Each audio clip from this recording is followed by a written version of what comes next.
नासमझी। यह उस समय की बात है जब राजतंत्र शासन व्यवस्था थी। एक युवक जिसका नाम चंद्रशेखर था, राजदरबार में काम करता था।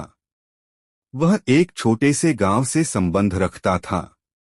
गांव का कोई लड़का शहर में स्थित राजदरबार में कार्य करता है, इससे गांव के सभी लोगों को बड़ी प्रसन्नता होती। वह बड़ा परिश्रमी और थोड़ा चालाक भी था। वह अपने माता पिता का बड़ा सम्मान करता, जिसे देखकर उसके माता पिता उससे बहुत खुश रहते और सदैव उसकी प्रशंसा करते, उसे आशीर्वाद देते। जीवन के छोटे बड़े हर कार्य व्यापार में वह अपने माता पिता और अपने बड़े बुजुर्गों की सलाह लेता। वह अब काफी बड़ा हो गया था। दरबार में नौकरी करते हुए उसे बहुत ही अकेलापन महसूस होता था। एक बार जब वह अपने माता पिता से भेंट करने गांव आया तो दोनों ने उसे ब्याह करने की सलाह दी। अब तुम कमाकर स्वयं का ख्याल रख सकते हो, कुछ कमा लेते हो, इसलिए ब्याह करके पत्नी का भी ध्यान तुम भली भांति रख सकोगे। इसलिए बेटा, हमें कुछ हो जाए उससे पहले ब्याह कर अपना घर बसा लो, ताकि तुम्हारी चिंता से हम मुक्त हो जाएं। अब उसके लिए उपर्युक्त लड़की की खोज होने लगी थी। घर में लगातार इसी सिलसिले में बातचीत होती। उससे कहा जाता, शहर की कोई लड़की नजर में हो तो ब्याह लो। फिर इस बात की भी शंका जताई जाती कि शहर की लड़की बहुत नकचढ़ी और खर्चीली होती है। फिर कहते, शहर की लड़की से ब्याह करेंगे तो वह गांव आना पसंद नहीं करेगी, सास ससुर का लिहाज नहीं करेगी। कुछ सलाह देते, हम गांव के लोगों को गांव की लड़की से ही ब्याह करना चाहिए। चंद्रशेखर दरबार में काम करता है, इस बात से गांव के आसपास सभी परिचित थे, इसलिए उसके ब्याहने की उम्र हो गई है। इसको जानकर सभी अपनी बेटी से उसका रिश्ता करवाने की चाह रखते थे। लड़की के रिश्तेदार लड़कियों की गुणों का लंबा बखान उसके सामने करते। वह सबको सुनता पर शांत रहता। एक दिन उस पार के गांव के जमींदार अपनी बेटी का रिश्ता लेकर आए। चंद्रशेखर को भी लगा कि जमींदार मंडल की बेटी से ब्याह कर गांव वालों के बीच उसका सम्मान और बढ़ जाएगा। उसे यह रिश्ता उपयुक्त लगा और माता पिता से सलाह लेने के साथ दोनों का ब्याह हो गया।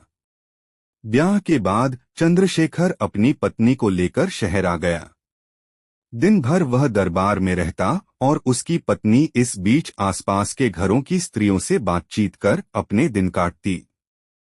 शहर की उन स्त्रियों को उसकी बातें बड़ी ऊटपटांग लगतीं, क्योंकि वह जो बातें कहती वे खेत खलिहान कुदाल गाय बैल टोकरी घास लकड़ियां आदि से संबंधित होती।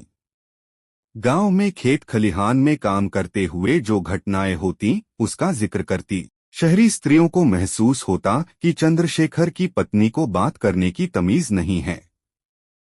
वह शहर की जीवन शैली नहीं समझती, जबकि चंद्रशेखर की वे तारीफें करती नहीं थकती।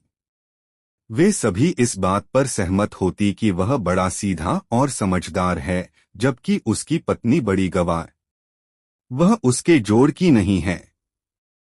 उन स्त्रियों ने यह गौर किया था कि चनामती किसी की बात को भी बीच में काटकर बोलते लग जाती थी।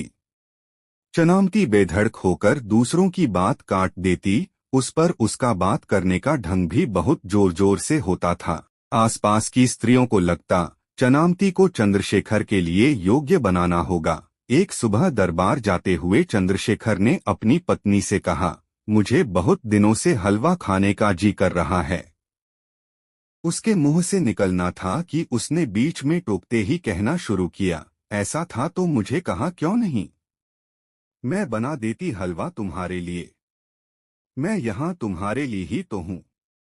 फिर मुझे कहते क्यों नहीं, मैं आज तुम्हारे लिए हलवा बनाऊंगी। चंद्रशेखर को शंका हुई, वह हलवा पहचानती भी है या नहीं। यह जानने के उद्देश्य से उसने पूछा, तुम हलवा जानती हो न, क्या होता है। उसने तुरंत हाँ में सिर हिला दिया और चंद्रशेखर को हलवा की पूरी उम्मीद दिखाकर दरबार भेज दिया, जबकि उसने आज तक हलवा चखना तो क्या देखा तक नहीं था। वह यह भी नहीं जानती थी कि वह किससे कैसे बनता है और कैसा होता है। परंतु अपने पति के सामने नहीं जानती कहकर जो स्थिति खड़ी होती उससे उसे मुक्ति मिल गई थी। घर का सारा काम समेटकर चनामती बाहर बैठी स्त्रियों के जमघट में बातचीत करने निकल गई। उसने सोचा, अब यहाँ अगर हलवा के विषय में किसी से पूछती हूँ तो यह सब मेरा मजाक बनाएंगी और फिर हमेशा के लिए मेरी बेइज्जती करती रहेंगी। इसलिए उसने एक चाल के तहत हलवा बनाना जानना चाहा। उसने अपनी मंडली से कहा, मैं आज जल्दी यहाँ से निकल जाऊंगी क्योंकि आज मुझे उनके लिए हलवा बनाना है। सुनकर स्त्रियों ने कहा, हलवा ही तो बनाना है, उसमें इतना सोचना क्या, वह तो बड़ी आसानी से और बहुत कम समय में बनकर तैयार हो जाता है। उसने कहा, हाँ जानती हूँ, पर फिर भी आप तो जानते ही हैं, उसके लिए बहुत सारी चीजें इकट्ठी करनी होती हैं। चनामती ने कहा। बूढ़ी औरत ने जवाब दिया, हाँ हाँ मैं अच्छे से जानती हूँ, उसके लिए सूजी चाहिए। चनामती ने इस तरह जवाब दिया, हाँ हाँ सूजी चाहिए, मुझे पता है, उस पर अन्य सामग्री भी चाहिए न। बूढ़ी ने फिर उत्तर दिया, थोड़ा सा घी चाहिए। चनामती को मालूम हुआ हलवा सूजी से बनता है, उस पर घी भी चाहिए। उसने इस तरह की प्रतिक्रिया की जैसे वह सब जानती है।